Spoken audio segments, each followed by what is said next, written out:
Hey guys, welcome back to Behind the Desk, the podcast about my time working in a recording studio.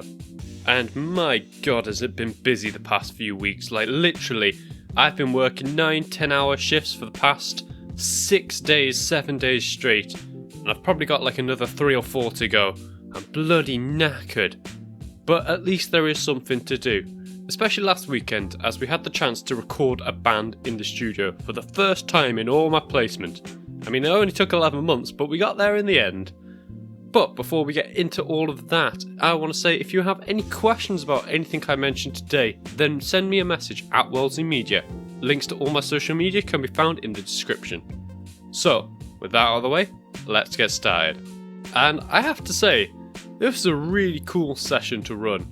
So, a band called Floral Detectives rang the studio and asked to book a weekend to record some songs. Their aim was to get 3 tracks done in 2 days. This consisted of drums, bass, at least 2 guitar parts for each song, and vocals. Immediately, this is quite an ambitious goal to get done over a weekend usually, because if the band members don't know their parts, it can take a while to get a good take, which then slows down the process of everything else.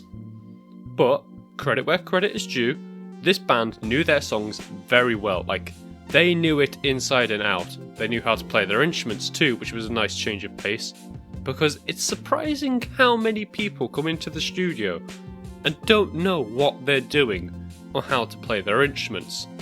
Actually, it's more shocking than surprising. But let's get back to the Floral Detectives, because they were good.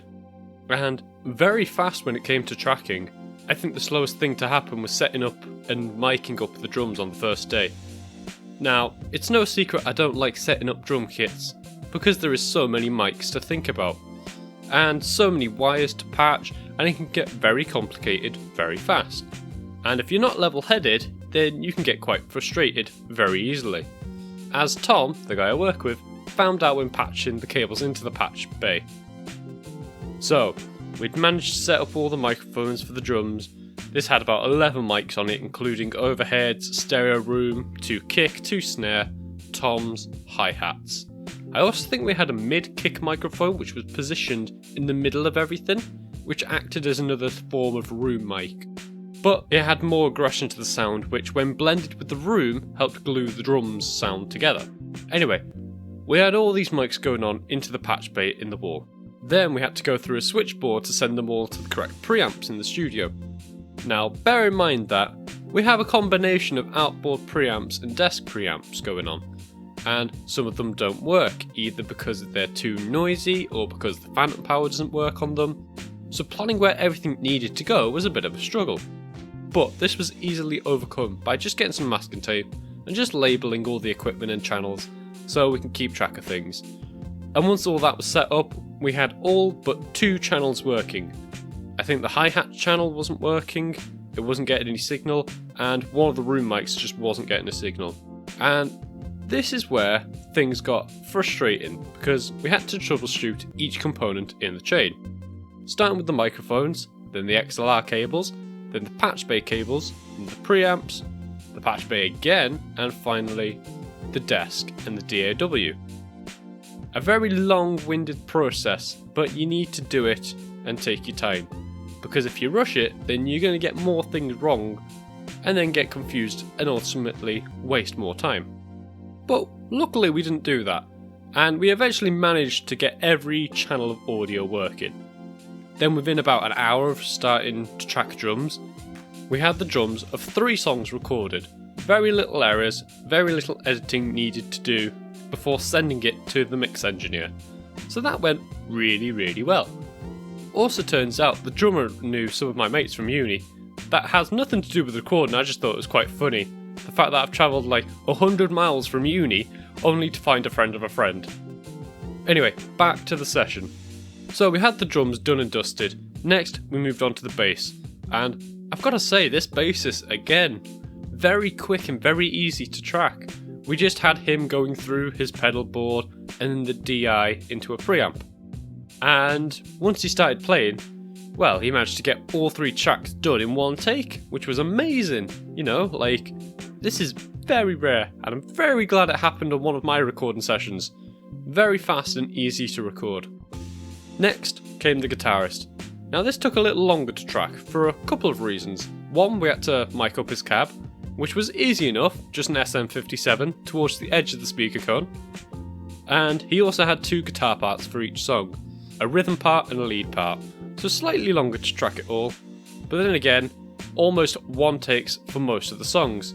He did mess up here and there, but he was soloing at pretty fast tempos, so I don't blame him for messing up a little bit. And I think within 6 hours of the first day, we had drums done, bass done, and guitars all done. I don't know if you can see a pattern here, but recording this band was done very quickly, like abnormally quickly. Or at least for me anyway. I've been told that bands are only able to record 1 or 2 songs over a weekend, and these guys have managed to do 4 in 2 days, so I consider that very impressive. And what's even more impressive is that the vocalist managed to knock out the first 2 songs pretty quickly on the first day as well. So again, a very easy recording process. But that might also be because I have a year's worth of experience recording vocals. Because that's all we've been able to do this year. Who knows, but it was a very easy recording session. Very chilled out as well. On both days really, because there was no real plugins we needed to add besides basic reverb for the vocals. There was no need for tons of comping, or if it was, then it was in massive large chunks, as opposed to every single little phrase or line, like some people that need to come into the studio. It was a nice change of pace being able to record multiple instruments in quick succession, as well as having people that know what they're doing. I think it also helps that the band seemed to do a lot of live gigs, so they practically played as if it was a live performance, and you can't really mess up on stage, so they knew their songs inside and out before coming to the studio. Overall, I really enjoyed recording Floral Detectives, and it's a shame I haven't got the chance to mix them as well. But I might give it a shot at home because I do have access to the stems. We shall see. Overall, for my first band, I think it went really well. This is definitely the kind of stuff I love to do in the studio, really in my element with this one. And yeah, there's not much else to say other than thank you for listening to today's podcast. My question for you is, have you been able to record any bands recently? Or is it still a new concept to you as well? Let me know by getting in touch at Wellesley Media. Link to my social media is in the description. All that's left to say is, I've been John, this has been Behind the Desk, and I'll catch you in the next episode.